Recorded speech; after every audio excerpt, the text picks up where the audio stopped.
నిన్న social media అంతా కూడా చాలా బిజీగా ఉంది. ప్రవస్తి అనే singer, my dear sister, she has come up with one video. తను పాడుతూ తీయగాలో ఏం ఫీల్ అయింది అని ఒక వీడియో పెట్టింది. ఫస్ట్ ఆఫ్ ఆల్, మనలో ఎంతమందికి అంత మెచ్యూరిటీ ఉంది to understand that is one side of the story. ఏ స్టోరీకైనా టూ సైడ్స్ ఉంటాయి. అండ్ ఆ సెకండ్ సైడ్ అనేది మనం చూడకుండా, అసలు అటు టచ్ కూడా చేయకుండా, ఇష్టం వచ్చినట్టు మనకు తగ్గినట్టు మనం రాసేసుకుని యూట్యూబ్ ఛానల్స్ లో తన వీడియో ఎక్స్ప్రెస్ చేసి ఒక వీడియో పెడితే 100 వీడియోలు అవుట్ ఆఫ్ ప్రపోర్షన్ వెళ్ళి ఇష్టం వచ్చినట్టు రాసుకుని తన ప్రమేయం లేకుండా కూడా చాలా థంబ్నెయిల్స్ అవి ఇవి పెట్టి చేస్తున్నారు. How fair is this? Point number 1. చాలా ఇయర్స్ ఆఫ్ ఎక్స్పీరియన్స్ కావాలి to understand how industry works, how opportunities work, how things work, how the world works. ఇవన్నీ తెలుసుకోవడానికి చాలా ఎక్స్పీరియన్స్ కావాలి. ఇనీషియల్ స్టేజెస్ లో అసలు ఏమీ ఫేస్ చేయకుండా పైకి వచ్చేసిన వాళ్ళు ఎవరున్నారు, ఎంతమంది ఉన్నారు అనేది నాకు తెలియదు. Because every great story that I have heard of every great musician or singer or anybody has always started with hardships. వాళ్ళు కష్టపడి, కింద పడి, మీద పడి, అంత గోత్రూ అయ్యే పైకి వచ్చిన వాళ్ళు. Nobody is an exception. అందరూ కష్టపడి పైకి వచ్చిన వాళ్లే. అందరూ they have gone through so many hardships in the beginning of their stages, including the judges that she has mentioned in the video. వాళ్ళు కూడా పైకి వచ్చిన వాళ్లే నిల్చున్నారు గట్టిగా, అన్నిటి త్రూగా. వాళ్ళ ఎక్స్పీరియన్స్, వాళ్ళ టాలెంట్, వాళ్ళ క్రియేటివిటీ, ఇవన్నీ కూడా మనం చూసి ఇన్స్పైర్ అయి పెరిగిన వాళ్ళం. Taking out names like that because you had one experience with them in one show, I don't think it is right. I personally feel it is not right because in a way you are disrespecting the industry that you are working in. So reality show ki vellala vadda anedi it's a personal choice. Inka favoritism విషయానికి వస్తే, నాకు ఎవరైనా call చేసి నాకు ఒక male singer కావాలండి షోకి, మీతో పాటు ఒక యాంకర్ కావాలండి అంటే, నేను డెఫినెట్లీ నాకు క్లోజ్ అయ్యి నాకు ఫ్రెండ్స్ ఎవరైనా ఉంటే నేను వాళ్ళని మాత్రమే రిఫర్ చేస్తాను. I will not go for anybody beyond that. మీరే చూసుకోండి అని చెప్తాను. ఎందుకు అంటే, as humans we have relevance with those people because మనకు ఒక చిన్న జర్నీ ఉంది అండ్ అందులోంచి ఒక చనువు వస్తుంది. ఈజీగా అవుట్పుట్ చాలా బాగా వస్తుంది when we collaborate with people we know అనే ఒక దీంతో మనం ఫేవరెటిజం చూపిస్తాం తెలియకుండా. That has nothing to do with personal targets. ఒక ఎగ్జాంపుల్ చెప్తాను. 2017-18 ఆ టైంలో నేను కీరవాణి సార్కి ఒక కంపోజింగ్ కోసం వెళ్ళాను. ఫస్ట్ టైం అనమాట వెళ్ళటము. అది ఓవర్వెల్మ్ అయిపోయాను, భయపడ్డానో నాకు తెలియదు, కానీ I have not given my best. I knew I could do better, కానీ నేను నా బెస్ట్ ఇవ్వలేదు. అండ్ సార్కి ఏదైతే అవుట్పుట్ హీ వాజ్ ఎక్స్పెక్టింగ్ ఒక సాంగ్లో, అది నేను ఇవ్వలేకపోయాను. 5-6 ఇయర్స్ వరకు మళ్ళీ నన్ను పిలవలేదు. నేను కూడా డిసప్పాయింట్ అయ్యాను, చాలా డిసప్పాయింట్ అయ్యాను. ఎందుకు అసలు ఒక 2-3 ఛాన్సెస్ ఇవ్వచ్చు కదా నాకు అని నేను కూడా చాలా డిసప్పాయింట్ అయ్యాను. But I didn't give up. ఈ 5-6 years I have genuinely worked, అంటే సార్ దగ్గర కాదు, బయట genuinely worked, improved my talent, learned so many things, learned about how industry work, ఎలాంటి మైండ్ సెట్ ఉంటుంది మ్యూజిషియన్స్ కి, ఇవన్నీ కూడా నేను దగ్గరుండి డే బై డే నేర్చుకుని వచ్చాను. 5-6 ఇయర్స్ లో కూడా I have created my own opportunities. డబ్బింగ్కి వెళ్ళేదాన్ని, సింగింగ్ చేసేదాన్ని, ట్రాక్స్ పాడేదాన్ని, కోరస్ పాడేదాన్ని, ఆర్జింగ్ చేసుకునేదాన్ని. All the opportunities I have created for myself. 5-6 years తర్వాత, without any external influence, I got a call from Kirani sir saying that he wants to work on a song. నేను వెళ్ళాను. This time I did much better. Sir ఏదైతే output అనుకున్నారో that I could deliver. As simple as that. నాకు అర్థమైంది నా experience లో ఏంటి అంటే, తెలియకుండా వి ఓవర్సీ థింగ్స్. అంటే అమ్మో అని ఒక పెద్ద ఇది ఇచ్చేసుకుంటాం థింగ్స్ కి, బట్ అక్కడ అంత ఉండదు.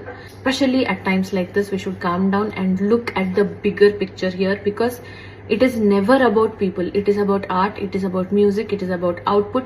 ఇవి పెద్ద విషయాలు మనకంటే కూడా.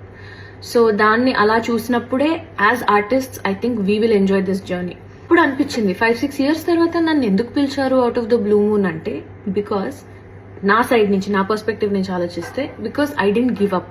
అండ్ ఆల్సో నా వర్క్ ఏదైతే చేశానో అది ప్యూరెస్ట్ ఇంటెన్షన్స్ తో చేశాను.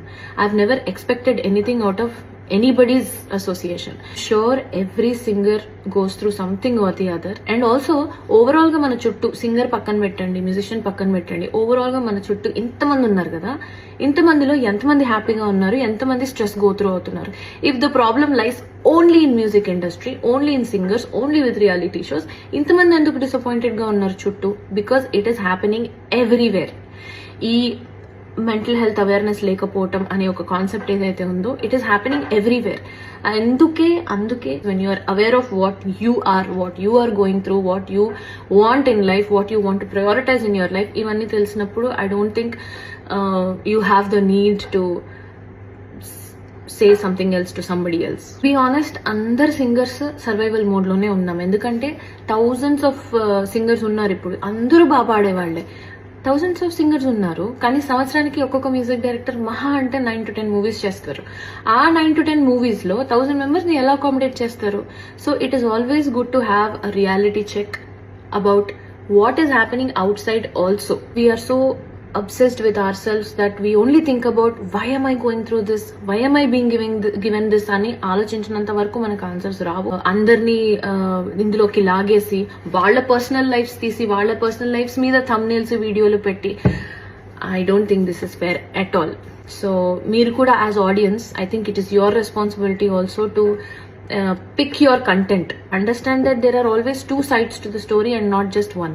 In the name of being bold, dragging names and just randomly saying things about them anedi not correct. If you have two people in the conversation, that is okay, you can talk, meer maatladochu vallu maatladochu. But when you are giving a one sided explanation on Instagram or social media, I think it is unfair to just randomly drag people and their names, especially when they are such legends and they have done so much work in the industry. Vaalla paatalu lekunda it is definitely incomplete. The industry is definitely incomplete.